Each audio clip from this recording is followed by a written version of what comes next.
Yo creo que particularmente que desde que el presidente electo Alberto Fernández anunció la posibilidad de un acuerdo de precios y salarios, los precios comenzaron a subir. Y dicen los especialistas que esto es una cosa casi lógica porque todo el mundo busca que el precio quede acomodado en un punto más alto por si llega ese congelamiento del que se habla. Bueno, voy a presentarles a mis invitados que seguramente tienen cosas muy interesantes para contarles. Lo recibo a Hugo Navarro. Hugo, ¿cómo estás? El presidente del Colegio Farmacéutico. Muy bien, muchas gracias por invitarme. Después me lo vas a contar. Roberto Llanos es el presidente del Centro de Industriales Panaderos. Hace unos días conversábamos por Radio Panorama y yo te preguntaba si tienen harina. Me dijiste que sí, que ha empezado a llegar. Ya lo vamos a charlar al tema. Bienvenido. Buenas noches, gracias por la invitación. Bueno, y está el señor Andrónico Suárez, con el que normalmente hablamos. Él es quien encabeza la CAME a nivel regional, aquí en la parte del norte, y seguramente nos puede dar a conocer un poco el movimiento de precios y cómo está el comercio, ¿no? En Santiago del Estero y en la zona. Gracias, Andrónico, por estar. Y lo que ya aumentó, y dicen que va a seguir aumentando, es el tema del combustible. Está acompañándome el doctor Pedro Giorvandi, él es el presidente de la Cámara de Expendedores de Combustibles en Santiago del Estero. Bienvenido, doctor. Muchas gracias, gracias por la invitación. Aquí. Muchas gracias. Bueno, no me equivoco, ¿no? Ya aumentaron y creo que van a seguir aumentando. Sí, es correcto. A partir de las 0 horas del día 1 de noviembre, Secretaría de Energía de la Nación ha posibilitado que aumenten las petroleras. Recordemos que el presidente Macri, por decreto, el número 566, congeló los precios de los combustibles por 90 días. El vencimiento operaba el día 13 de noviembre de pleno derecho, con lo cual el día 14 quedaban liberados los precios de los combustibles. Bueno, ¿se adelantaron? Se adelantó Secretaría de Energía de la Nación, autorizando a las petroleras un aumento de hasta un 5%. Ajá. ¿Y a qué cree que se debió ese adelanto? ¿Por qué no se esperó el plazo que estaba fijado en ese decreto? En el mismo porcentual de aumento, en el 5%, Rogelio, hay también un porcentual de impuesto interno, lo que son los famosos ITC, que la gente seguramente lo ha escuchado, impuesto a la transferencia de los combustibles. Entonces, nosotros estimamos desde la Cámara CEPASE que 2,5% es impuesto nacional, el resto pertenece a impuestos del combustible propiamente dicho, con lo cual hay que llevar la comunicación, la información a la gente que es esperable dentro de este mes de noviembre un próximo aumento. ¿Y para diciembre otro, doctor? Sí, para diciembre otro porque es dentro de los plazos que se está estipulando y de lo que se está hablando, es por lo menos llevarlo a los precios de los combustibles lentamente, pero en un término de 3-4 meses, a tener una normalización dentro de lo posible. ¿Y qué es una normalización? A criterio de ustedes, ¿cuánto debería valer el combustible? Y la normalización es que estén a los precios de los países vecinos, Rogelio. A ver, Chile, Brasil, el precio promedio de la nafta super, hablemos nafta super, que es lo que la gente... Es lo más que más se consume, es ¿no? lo más estándar y lo que la gente más o menos entiende. Actualmente un precio de 53 pesos el litro, puede variar centavos más, centavos menos, dependiendo de la petrolera, pero 53 pesos el litro. En la región, el litro de nafta super vale $1.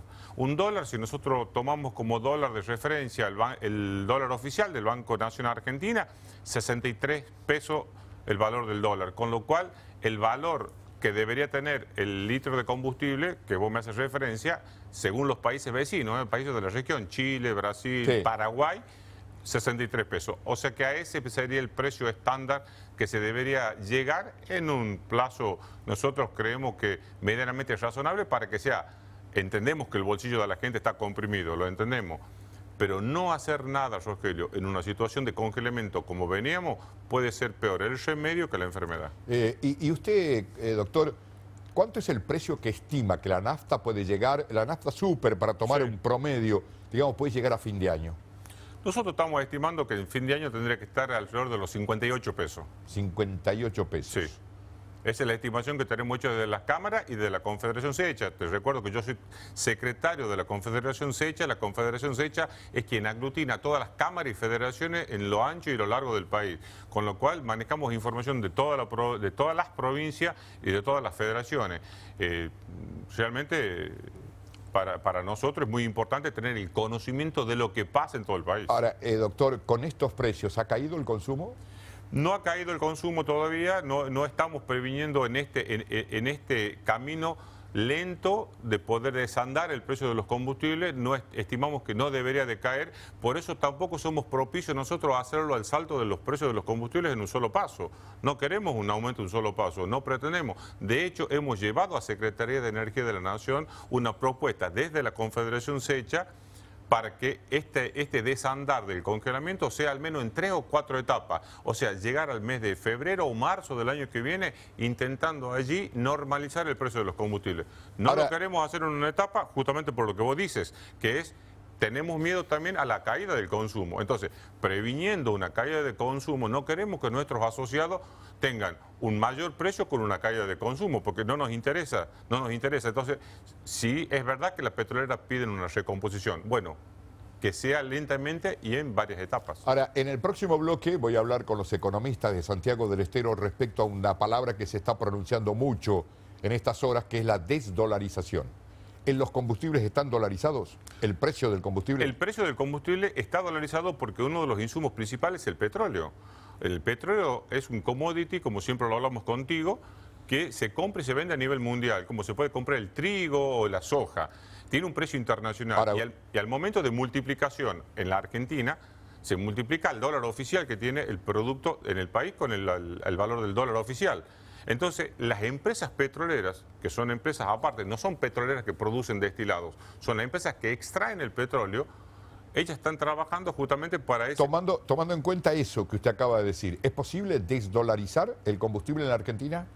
A su criterio, por supuesto. Yo creo que hoy, como está dada la situación, no, a menos que haya algún tipo de acuerdo especial para el sector petrolero, que es, de hecho, el sector petrolero de las empresas productoras de petróleo, fíjate vos, Rogelio, han tenido un congelamiento de precio en el precio del barril y en el precio de la multiplicación del dólar oficial. Recordémosle a la gente que el dólar oficial, a quien produce petróleo en el sur del país, están convirtiéndole el barril de petróleo a 46,15 dólares por dólar oficial, porque se congeló el precio de ellos. Lo que están diciendo las empresas productoras de petróleo, señores, esto por 90 días lo podemos esperar y aguantar. Más tiempo que esto no. Y las empresas petroleras, Rogelio, están entregando productos, destilan productos, pero a ese valor de petróleo y a ese congelamiento. O sea, le han congelado el producto principal, el insumo principal de las petroleras, que es el petróleo. Le han congelado el precio y le han congelado el valor de multiplicación, con lo cual le han dado garantías del precio de compra del insumo. La pregunta, volviendo a tu pregunta inicial, ¿qué va a pasar después del 13, el día 14, como yo lo vengo diciendo, qué va a pasar el día 91 del descongelamiento, cuando se descongele y las petroleras obtengan nuevamente el precio de multiplicación del dólar oficial? Andrónico, el combustible ha subido ya, ahora en noviembre se espera un nuevo aumento y para diciembre otro aumento más. ¿Cómo impacta esto en el comercio? ¿Repercute de alguna manera? Impresionante. Muy buena la pregunta, Rogelio, porque justamente en la última reunión de CAME estamos haciendo un trabajo sobre logística y el impacto de la logística en la región NOA. Yo, aquí aprovechando lo de Jorbandi, preguntaría, yo lo sé de hecho, que el precio del combustible en Buenos Aires no es lo mismo que el precio del combustible en Santiago del Estero. Hay un costo. Y según tengo entendido, tampoco es el mismo si usted va al interior de la provincia. No es el mismo. Todo ese impacto que uno observa en los combustibles, lo observa en todo lo que sea el mercado de comercialización de todos los productos, sea materia prima industrial, como sea elementos comerciales terminados. En la región del NOA, Rogelio, por logística, estamos todos los consumidores pagando un promedio, diríamos, entre un 8 a un 15% de determinados artículos, que siempre está en el precio final del producto. Eso es así. La logística en el NOA impacta sobremanera y el desarrollo industrial de traer materia prima, digamos... Cuando hablamos de logística, hablamos de transporte, de flete. Cuando hablamos de los fletes, obviamente, aquí el ferrocarril en el país ha caído totalmente en desuso. Ya no hay sectores de transferencia como teníamos antes en Santiago del Estero. Vez pasada me decían un comercio, antes el flete ni lo tenía en cuenta, Nunca. porque no impactaba de ninguna manera. Hoy es un factor importante dentro de la composición del precio. Rogelio, en lo que tengo de años de comerciante, antes el transporte, la mercadería y paquetería, todo llegaba por el Mitre, aquí a donde es hoy día la calle Rivadavia, digamos, y Roca, ¿verdad? Y de ahí había un centro de transferencia que eran las empresas famosas, conocidas en su momento, y que hacía la redistribución de toda la paquetería, el comercio. Normalmente tenía una incidencia que estaba en el orden de los 3 hasta el 4%, pero hoy esa incidencia en lo que hace a flete en comercio, en el caso concreto de la harina y todo lo demás, es muy importante. Andrónico, dentro de lo que son la gama de productos que vende el comercio en general, ¿hay rubros que están dolarizados? Toda nuestra economía yo diría que está dolarizada. ¿Toda? Yo diría que sí. Es la referencia, evidentemente, en materia de precios, pero no de ahora, de hace muchísimos años. En otra oportunidad lo vamos a hablar. Sí. Lamentablemente, yo creo que es el parámetro donde se va y se mide todo, ¿no? Y lamentablemente eso tiene una gran incidencia en los costos. Las pymes estamos atravesando una situación dramática desde CAME. Bien lo sabe Rogelio, hemos pedido hace más de 90 días la emergencia económica. Yo creo de que el 10 de diciembre cambia el chofer, digamos el conductor del micro donde vamos todos, pero todavía es una hipótesis de qué es lo que va a pasar. Recordemos que dentro del 10 de diciembre hasta 90 días a posteriores tenemos las paritarias de todos los sectores. O sea, cambiamos chofer, pero el colectivo sigue siendo el mismo. Sigue siendo el mismo. Pondrá la ruta a seguir. Claro. ¿Será la misma? ¿Será distinta? Bueno, esa es la hipótesis que todavía no la conocemos, ¿verdad? Lamentablemente, en lo que hace a pymes, cuando hablamos de un acuerdo de precio y salario a 60 días, me parece espectacular, siempre y cuando todos los sectores renuncien a su egoísmo, se trabaje con honestidad, sin pensar a llevar agua para su molino de cada uno de los sectores. Ahora, ¿no está pasando un poquito eso cuando se denuncia que muchos ya están levantando el precio para que el acuerdo los encuentre con el precio más alto? Es así, pero eso ya lo sabemos, es historia, lógicamente es historia, lamentablemente es así. Cuando hablamos la semana pasada hablamos sobre la finalización de los precios controlados, ¿verdad? Por radio. Y yo estaba en Buenos Aires y me aproximo al sector de CAME de economía y hablé sobre el tema y me dio una nota exacta de todo lo que pasa. Son 350.000 empresas pyme relacionadas al comercio de comestibles en todo el país. Y hay 2.500 empresas de lo que se conoce como hipermercado con todas las sucursales que hay en el país. O sea, evidentemente, cuando se va a precios, controlados, hay un estudio de CAME que solamente el 60% de los productos se encuentran en las góndolas de esas grandes cadenas. Y es imposible en los comercios pyme manejar esos precios, porque toda esa mercadería, hablamos primero de logística, llega primero a un distribuidor y del distribuidor recién se hace la entrega de la mercadería. Entonces todo va sumando un costo que hace al costo final de la mercadería, lamentablemente. Roberto, la harina está dolarizada. El pan está dolarizado. Que es un producto básico para poder hacer el pan. Así es, el pan está dolarizado porque, digamos, la harina tiene un valor dólar, aumenta el dólar, aumenta el precio de la harina. Nosotros, después de las elecciones, el día viernes antes de las elecciones del 27, ya los proveedores no vendían harina y no tenían precio ni lunes ni martes después de las elecciones. El día miércoles empezaron a vender con un aumento entre 150 y 200 pesos la bolsa de harina. Nosotros la verdad que queremos esta desdolarización. ¿Por qué? Porque no puede ser un país que produce más de 20 millones de toneladas de trigo y nosotros ocupamos casi 5 millones en el consumo interno. Yo creo que esos 5 millones tenemos que tener un precio especial. Ahora, Roberto, yo te comentaba también por radio charlando de que había escuchado a un sector de molineros que dicen que el pan es una influencia muy chica dentro de lo que es la harina. La harina.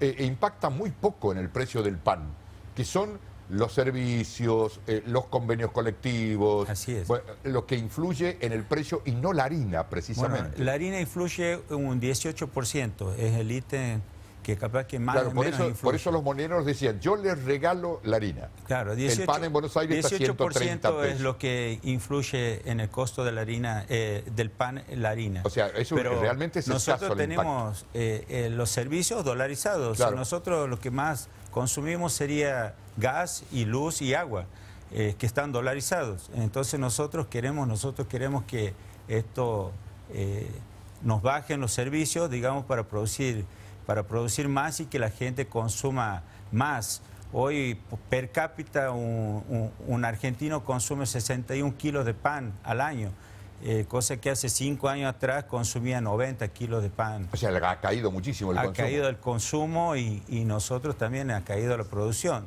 O sea, la gente no tiene plata en el bolsillo como para comprar pan. O sea, ya no es dame un kilo de pan, es dame 20 pesos, 30 pesos, así 40 pesos. O sea, la gente compra lo que va a consumir en ese momento. Nosotros, la verdad que esta suba de los impuestos nos afecta muchísimo. O sea, no tenemos por qué estar pagando tampoco la harina que la producimos aquí en Argentina. Estamos pagando un precio dólar, un precio que están pagando Brasil, que exportamos el 40% de la harina, exportamos a Brasil. Estamos pagando el mismo precio que en Brasil, nosotros estamos pagando aquí en Santiago del Estero, ¿no? Ahora, por ahora han empezado, me has dicho, a recibir de nuevo harina que no estaban recibiendo. Nosotros estamos recibiendo harina, pero el precio más caro, hay colegas que están recibiendo a casi 1.400 pesos una bolsa de 50 kilos de harina. 1.400 pesos. 1.400 pesos. Eso ya es con los últimos aumentos. Eso es los últimos aumentos, bueno, pero estamos escuchando con el aumento del combustible, sí, seguramente van a aumentar los fletes, va a seguir aumentando el precio de la harina porque... Sí, como que el combustible regula un poco toda la actividad, el combustible, ¿no? Regula gran parte, digamos, del precio porque gran parte del costo de la harina es el flete. Hugo, en el caso de los remedios, han seguido aumentando, ¿no? Sí, desgraciadamente el incremento de los medicamentos se viene dando en forma constante. Ahora, en ustedes tiene mucho que ver el dólar, ¿no? Sin lugar a dudas influye en el proceso de producción, ya que algunos medicamentos se producen en nuestro país, pero en base a materia prima extranjera, claro, digamos, ¿no? Y sobre todo en aquellos medicamentos de altísimo costo que se usan en enfermedades catastróficas, el impacto es total. Ya que estas moléculas son importadas y cotizan en función digamos, del país de origen, ¿no? ¿Tienes una idea de qué promedio de aumento venimos teniendo en medicamentos? Normalmente viene oscilando entre un 3 y un 5% en lo que viene, digamos, todo el año, ¿no? O sea que cuando uno... 3-5% mensual. Mensual. Por mes. Eso realmente cuando se hace acumulativo genera un impacto muy importante, no solamente en las economías familiares, sino también en las economías de las farmacias, que llevamos adelante prestaciones a la seguridad social, que las cobramos normalmente entre 90 y 120 días. Esto indudablemente echa por tierra la rentabilidad de muchas de nuestras oficinas de farmacia. Y también impacta de lleno en los financiadores del sistema de salud, que es algo que también nos preocupa, es decir, las obras sociales, ya que tienen recursos también limitados, que se derivan en forma directa del salario de sus afiliados. Hugo, ¿ha crecido la venta de medicamentos genéricos? No, la venta de medicamentos genéricos, digamos, en nuestro país... Digo por la diferencia de precio, sí, ¿no? Sí, lo que hay son, digamos, medicamentos que ha incrementado el uso de medicamentos de laboratorios éticos, digamos que paciente cuando llega a la farmacia, por ahí pide, digamos, la posibilidad de reemplazar su tratamiento no solamente por un medicamento de tipo hospitalario, que es con el cual nosotros nos referimos a los genéricos, sí, sino con medicamentos de otros laboratorios que tengan un menor costo, ¿no? Y en esto sí estamos empeñados los farmacéuticos en tratar de brindar las distintas posibilidades para que puedan asumir el tratamiento propuesto por su médico. Bien, señores, el panorama creo que lo hemos tratado en forma completa y lamentablemente no es del todo bueno. ¿Qué esperan para el futuro, doctor Giovanni? Bueno, nosotros hemos visto... Cuando hablo de futuro, hablo ya con un nuevo gobierno. Sí, ¿no? sí, correcto, correcto. Nosotros hemos visto con muy buenos ojos, por ejemplo, la presencia del presidente Fernández en Tucumán, en la provincia de Tucumán. Una de las primeras medidas que ya tomó como presidente electo, recordemos que él tuvo en la asunción del gobernador Mansur, fue la reunión con los empresarios de biocombustibles. Recordémosle a la audiencia que una de las provincias con mayor producción de biocombustibles es Tucumán, tanto de bioetanol como de biodiesel. Y le plantearon, por supuesto, a todos los empresarios la problemática del biocombustible. ¿Qué hizo el presidente Fernández? Sentó en una misma mesa a todos los integrantes del sector. Sindicatos, empresarios, funcionarios provinciales, para justamente tratar de deliberar el tema, lo que un poco nosotros venimos, y yo vengo gestionando también en Secretaría de Energía de la Nación, que nos sentemos todos en una misma mesa de diálogo y de consenso entre todos los integrantes del sector, petroleras, provincias productoras de petróleo, provincias petroleras, porque también por sus regalías son parte interesada, gobierno nacional y por supuesto nosotros, la parte empresarial, para representar y defender a nuestros asociados y a las estaciones de servicio, pero vemos con muy buenos ojos que el presidente Fernández tenga esa dedicación y vea que en una mesa de diálogo de consenso se puede buscar un camino de salida y siempre, Rogelio, el camino de salida de consenso es mucho mejor que una imposición. Siempre, el diálogo sería lo más importante. Señores, muchas gracias. Gracias por estar esta noche aquí en Libertad de Opinión. Muchas gracias.